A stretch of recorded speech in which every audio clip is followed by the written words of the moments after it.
Okay, so we all know AI and deepfakes are like taking over the internet. I found an entire channel that posts videos about supposed true crime stories, but every single video is using deepfake technology. I noticed something peculiar. Each photo they use of the supposed perpetrator or victim or any one part of the story uh, is clearly a deep fake. This isn't hard to do and anyone can do it. You just go to ThisPersonDoesNotExist, or I'm sure there are other websites that do this, but it will automatically generate as many fake AI faces as you like. Every now and then there are anomalies with them. Like, for example, there are these weird quote unquote side demons that uh, invade some of the pictures due to a technical glitch. Of course, this channel here only uses photos that look as realistic as possible, but I just thought I would show you how easy it is for this to be done, and to explain why channels like this only show photos of the supposed perps or victims and not video, except for a few very bizarre deepfake video examples that we'll get into later. Sam Mitchell was a 54-year-old man living in Santa Clarita, California. He owned a pest control company called Mitchell Pest Solutions, which was well known in the community. Sam was known for his bright personality and his love for 19th century Western art. Okay, so first of all, this picture here, yeah, there's no real anomalies. It looks like it could be legit, fine. It's done quite well. One thing you'll notice about this channel in particular that posts these videos is that every single photo they use obviously looks AI generated, but every single photo is exactly the same. It's taken in a professional setting with professional lighting. And it's always the same distance away from their face every single time. There are no candid photos, there are no blurry shots, there are no photos that, could have been taken in public. It's always only them in the frame, taken by a frickin' wedding photographer or something. Anyway, by itself doesn't mean anything, but when you see all the other photos, it starts to sort of make sense as well. The story doesn't really matter, it's all lies anyway. What's really interesting about these is the images that they use. So we're going to have a look at some anomalies with the AI deepfake technology. As we see here, we've got an AI deepfake police vehicle with two eyes, it appears. Police. Interesting. October 15, 2021. Whoa! The hell is that? Are you telling me they're using Snapchat filters or something in professional photos now? Like, look at her. That is not a real human. And if it is, which it's not, then it's a filter. But why? And why is it only on her face? Oh no, he looks pretty fucked up too. And also, look at his badge on the left there. Why don't you zoom in there and tell me what that says?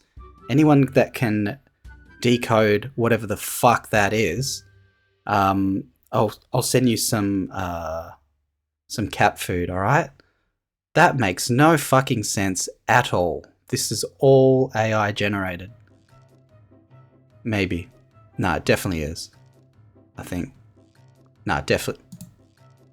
They carefully collected the shirt, making sure to preserve any potential evidence. The shirt appeared to be a men's size, and the bloodstains suggested it had been worn during the murder. Alright, we're done with this one. There's not much else to cover. It's a boring story because it's fake, and there's not as many anomalies in this one. But we're going to get onto some other videos on this channel, and there's some funny shit in there. We'll do that now. Welcome to another episode of True Crime Case Files. Today's episode takes us to Fort Collins, Colorado, in May of 2019. This is the story of a beloved teacher's tragic end and how her husband's jealous obsession turned deadly. Dr. Vivian Severn was More perfectly taken photographs with ominous backgrounds. Check. 42 years old. She lived in Fort Collins, Colorado with her husband, Robert Severn. She was an English professor at a local college and known for her charismatic and engaging teaching style. Vivian was especially passionate about British interwar literature and was a noted expert in the field. She loved her job and was popular among her students, often inviting them to her home overnight to help them with their assignments. What did he say? Who owned a chain of laundromats called Clean Spin, which was popular with the local students. Forward to the break. Alright, it's getting boring again. We're going to skip to some of the anomalies with the photos. Oh, look. Polik. Did they forget the E? Like, what happened? And what's this? The P is completely cut out. It's P-O-J-C-E. Interesting. The video recorded just hours before Vivian's death, showing her in a threesome with a pair of twins. Oh my god! Okay. Yeah, totally real people. Taylor. They examined his emails and social media for any signs of animosity towards Vivian, evidence that linked him to Dr. Tabitha Quasimodo. Wow. A complete real person. Vivian's murder. Detective Martin Coco. Oh, do we have some more misspelled police cars? We might. Oh, they did it. They actually spelled it right. I mean, that almost looks like a U, but I think... On September 12, 2012, after execution was led by Assistant District Attorney James to hear the courtroom was filled with reports. What the hell is going on in this frickin' courtroom? I want you to take a look at the right-hand side of the screen and the apparent African-American person, we don't know if it's a woman or a man, or what the hell it even is, but it's got dark skin. It could be the charred remains of a human and who is smiling. Anyway, you can see that person, right? Look at the person next to them. They're slowly morphing into each other. It's kind of actually beautiful in a way. It's actually a beautiful photo if you think about it. Alright, that's enough of that one. On to the next one. A devoted mother uncovers her son's deadly secrets in a case that stunned the community. This is the story of Martha Imbrell, a beloved librarian, and the chilling events that led to her tragic end. I like how they put another clearly AI-generated deepfake person in the intro to try and throw us off it. Or maybe it is. Or maybe it's all real. Maybe I'm lying the whole time. Yeah, it's all completely real, guys. We just saw the host. Martha Imbrell was a 46-year-old woman who lived in Franklin, Tennessee. She worked as a librarian at the local high school, Franklin High. Besides books and gardening, Martha's greatest love was her family. She had 3 children, 17-year-old Jace, and 8-year-old twins. Whoa! She had 3 children, 17-year-old Jace. Jace.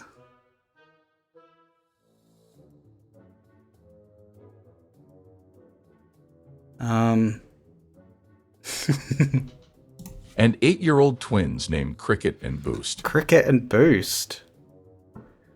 Oh, pretty common names there. Cricket and Boost.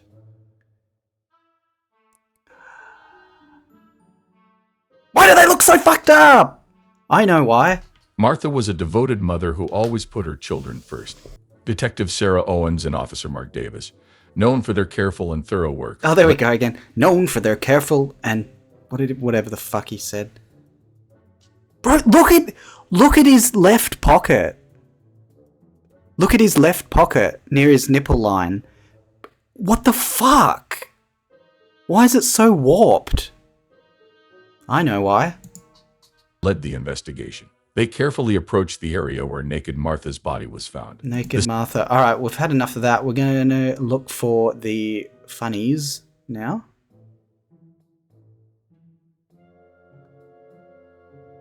Oh, I can't get over Chase. Oh, sorry, Chase. It's a real person. I shouldn't make fun of him. Prosecutor Alan Matthews was a 45-year-old attorney known Why does every photo look like it was taken in the late 90s? Every single photo. And what is... Oh, for his sharp mind and dedication to justice. He presented the case against Chief here's that photo happier again. times, cherishing the This is moments they had classic. shared together. Thomas focused on providing you, a Thomas, stable fuck and loving off. home for their surviving children, Cricket and Boost. There they are, Cricket and Boost. Cricket and Boost, eh? Bloody hell. What a disaster. Have they had, like, several botched plastic surgeries at the age of 6 or something? They don't look older than 6 or 7. Maybe 8 for Cricket on the left, but Boost looks like he's about 6. And they both look like they've gone through serious nose traumas. Are they both rugby players or something? Like, what is going on? And why are there no other photos of them? Oh, I know why. Who struggled to understand the loss of their mother. In the years following Martha's Yeah, death, they don't understand anything. They're deepfakes. Alright. Valerie Camden, a 41-year-old woman from Knoxville, Tennessee, was well known in her community. She owned a successful pool supply store, Valerie's Pools, which many locals trusted for their pool needs. Valerie was known for her bright and cheerful personality. She always had a smile on her face and was dedicated to helping her customers. Ethan was in shock. Ethan! He could hardly Ethan, you need to see a dentist, mate. Like, believe what he what's going on with those toothy pegs, bro? Dude. No offense. was seeing. His hands trembled, and he felt frozen in place. After a few moments, he snapped out of his daze and ran to get his brothers, Nathan and Alan. The three of them stood there, I don't think he would have slipped in the shower, because that's a massive fucking shower. Jesus Christ. stunned and scared, not knowing what Why does it need to be that big? There's not even a bath in there. Whatever. to do. Nathan, who had more Nathan! hearing and had better speaking skills than the other triplets, Nathan, those gums. Ethan, Nathan, and Alan were taken to the police. Ethan, Nathan, and Alan.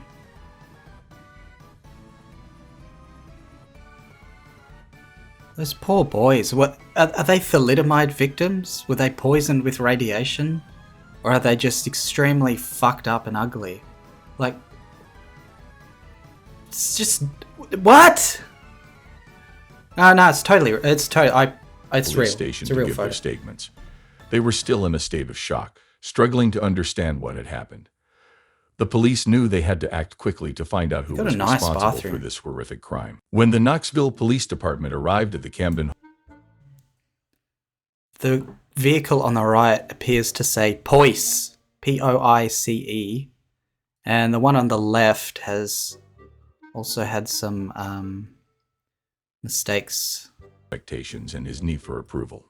Nathan dreamed of playing basketball professionally. He had posters of NBA stars like LeBron James and He Steve had posters of LeBron James. Curry on his bedroom walls. Nathan explained that his relationship with Brett had always been strained. Brett's controlling nature and high expectations had caused Nathan significant stress. Brett often belittled him for not having six-pack abs, comparing him unfavorably to his brothers in looks. During What? the interrogation, What? abs, comparing him unfavorably in stress. Brett often belittled him for not having six-pack abs, comparing him unfavorably to his brothers in looks. During the interrogation, What brother? They're all fucked. I'm sorry, they're all fucked. The dad didn't like him because he didn't have six-pack abs and wasn't as good looking as the other brothers.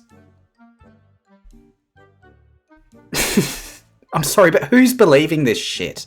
Boring. community. The trial of Brett Camden began in We got bringing another... closure Ladies and gentlemen, we have another extraterrestrial courtroom photo. to Valerie's grieving family and friends. The trial of Brett Oh my fucking god. I'm not gonna say anything just look at that picture. Every face is completely distorted. Well, most of them. Dude.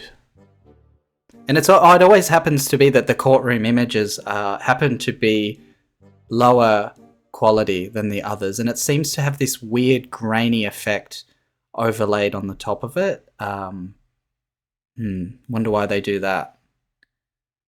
God, look at that photo. That is a monster in the front there. What is that creature? And why was there no mention of it by the narrator? Like, you can't just post that photo and then move on. That's fucked. Anyway, I'm gonna move on. No one's gonna mention the demon in the front row. No one. No one's gonna mention it? Fucking hell. Only a few hours before returning with a verdict. Alright, on that note, we're gonna end this one and move on to the next video. Alright. Let's go with this one. Crazy girlfriend's obsessive control turns deadly. And wait till you see the eyebrows on it. Michael Foster was a 28-year-old man who lived in Huntsville, Alabama. He owned a dog kennel called Happy Paws, where he took care of dogs while their owners were away. Michael loved animals and had a special way of making every dog feel loved and safe. His friends and family often said he had a kind heart and a laid-back personality. Michael lived in a small apartment on Pine Street, a cozy place with pictures of dogs on the walls and dog toys scattered around. Michael had a girlfriend named Darla Green. She was a fitness influencer with tens of thousands of followers on YouTube. Darla often Hang on, let's rewind that. I want you to listen to this sentence. Trusting him with their pets.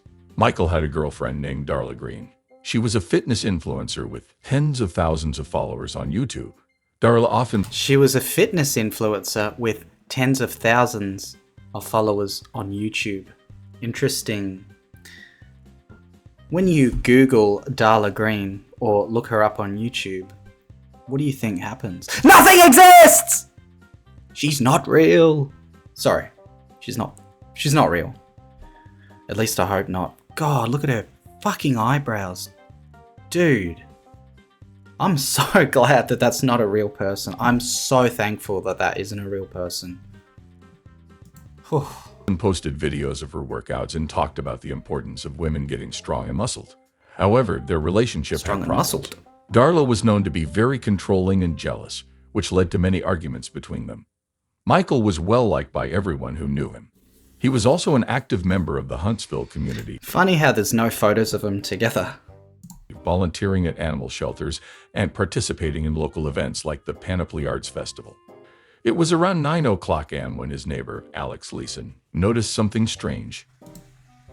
I noticed something strange. Alex lived in the apartment next to Michael's on Pine Street. That morning, Alex heard Michael's dog barking nonstop. This was unusual because Michael always made sure his dogs were well behaved. Defense attorney Lisa Roberts was a 38-year-old known for her calm demeanor and sharp legal mind. There it is again. Known for a calm demeanor and sharp legal mind. She argued that Darla was not in her right mind at the time of the murder due to the effects of steroids and emotional stress. Roberts claimed that Darla's actions were not premeditated but the result of a temporary lapse in judgment caused by her mental state.